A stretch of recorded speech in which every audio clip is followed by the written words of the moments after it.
रेत से चीनी अलग करने की चुनौती। चतुर बीरबल की कहानी। एक बार बादशाह अकबर, बीरबल और सभी मंत्रीगण दरबार में बैठे हुए थे। सभा की कार्रवाई चल रही थी। एक एक करके राज्य के लोग अपनी समस्याएं लेकर दरबार में आ रहे थे। इसी बीच वहाँ एक व्यक्ति दरबार में पहुँचा। उसके हाथ में एक मर्तबान था। सभी उस मर्तबान की ओर देख रहे थे। तभी अकबर ने उस व्यक्ति से पूछा, इस मर्तबान में क्या है? उसने कहा, महाराज, इसमें चीनी और रेत का मिश्रण है। अकबर ने फिर पूछा, किस लिए?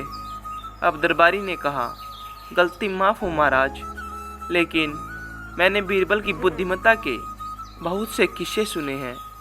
मैं उनकी परीक्षा लेना चाहता हूँ। मैं यह चाहता हूँ कि बीरबल इस रेत में से बिना पानी का इस्तेमाल किए चीनी का एक एक दाना अलग कर दे। अब सभी हैरानी से बीरबल की ओर देखने लगे। फिर अकबर ने बीरबल की ओर देखा और कहा, देख लो बीरबल, अब तुम कैसे इस व्यक्ति के सामने अपनी बुद्धिमानी का परिचय दोगे? बीरबल ने मुस्कुराते हुए कहा, महाराज, हो जाएगा, यह तो मेरे बाएं हाथ का काम है।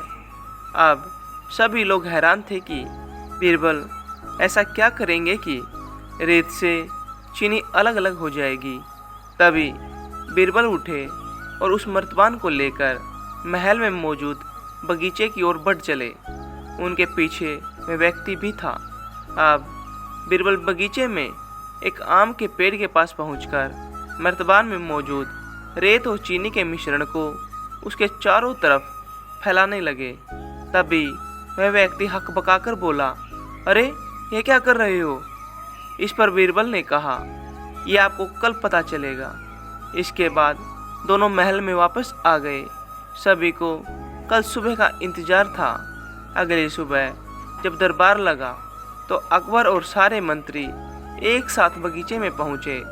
साथ में बीरबल और रेत व चीनी का मिश्रण लाने वाला व्यक्ति भी था। सभी आम के पेड़ के पास पहुंच गए। सभी ने देखा कि अब वहां सिर्फ रेत पड़ी हुई है। दरअसल रेत में मौजूद चीनी को चींटियों ने निकालकर अपने बिल में इकट्ठा कर लिया था और बची कुछ चीनी को कुछ चींटियां उठाकर अपने बिल में ले जा रही थी। इस पर उस व्यक्ति ने पूछा, चीनी कहाँ गई? तब बीरबल ने कहा, रेत से चीनी अलग हो गई है।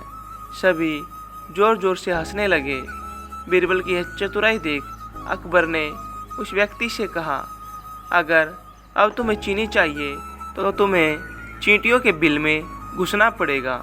इस पर सभी ने फिर से ठहाका लगाया और बीरबल की तारीफ करने लगे। सीख, किसी को नीचा दिखाने का प्रयास आपके लिए हानिकारक हो सकता है।